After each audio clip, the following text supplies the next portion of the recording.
Hi, welcome to my channel, Look 10 Years Younger, where I review all kinds of healthy aging devices and supplements. So I made a review about the ZIIP, the microcurrent device and the nanocurrent device.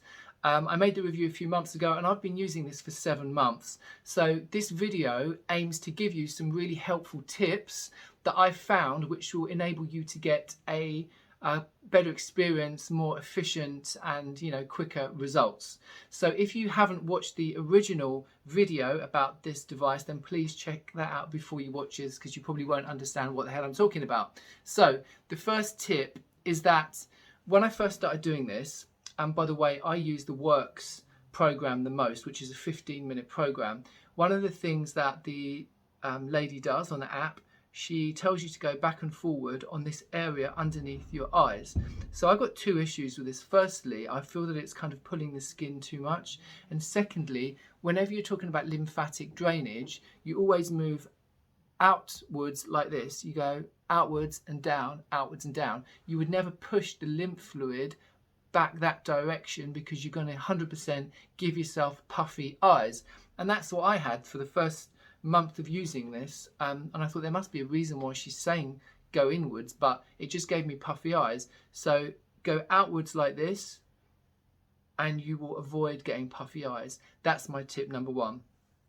Tip number two, if you're a guy, don't use this immediately after shaving, because it will kill, it will really sting. Shave the day before and then use it. So you can use this over short stubble and it will still work. If you've got long stubble or a beard, it won't work. You know it's not working because the light, when it touches your skin, then the light shows. When you go over heavy stubble, the light will go off, and that means you're wasting your time. Tip number three, I always do a couple of strokes in this area on the back of my neck, because it's an area which these devices completely ignore. However, we do get lines and wrinkles and sagginess on the back of our neck, whether you're a guy or a lady, and this, it really shows your age. So I just think, just take a bit of time to do this area here as well. Next tip, I always avoid the temple area here because it really hurts. It really gives me a headache whenever I go over this. So I would go up as far as this, I'd stop, and then I'd go up like this, but I'd never actually put the device on here.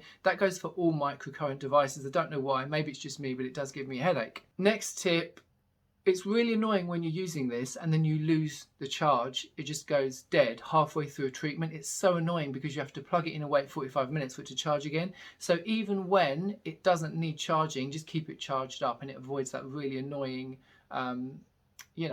thing that can happen. And it's normally you want to look good because you're going somewhere, and then all of a sudden it just stops. So keep it charged, and you'll be able to avoid that. My final tip is, with this device there are 7 different programs. There's no reason why you can't combine different moves from different programs together. So when I do the Works program, for example, I take some other moves. For example, there's one program which is for jowls, and one of the movement which she does is this. She starts here, she goes up, and she holds like this until the vibration. Then you do it again, you hold, and then you go out slightly and you go out slightly.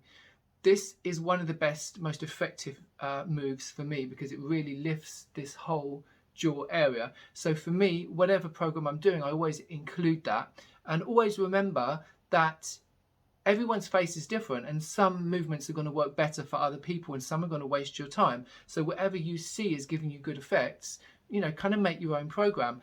And I guess finally I would say I'm quite lazy maybe, but I just find it a real challenge to use this regularly. I mean, I only use it once or twice a week, and that is a real challenge, because you have to put the gel on your face, you have to connect your Bluetooth, you have to sit there for 15 minutes following, and it's so boring to watch this lady. Nothing personal, I'm sure she's a very interesting lady, but I just find it so boring to sit there watching the same thing. So my final tip would be to mute her. After a few weeks, you're going to know exactly what the movements are anyway. Put her on mute, and then you can watch TV, you can do whatever you want, and then you can kind of, do your own thing rather than sitting there having to watch the same thing with this annoying music in the background. But that's just me, okay? I really hope you found these tips helpful. Please comment if you've got any questions. If you have found it helpful, please consider subscribing and maybe giving me a thumbs up. Thanks very much for watching, and I'll see you in my next video.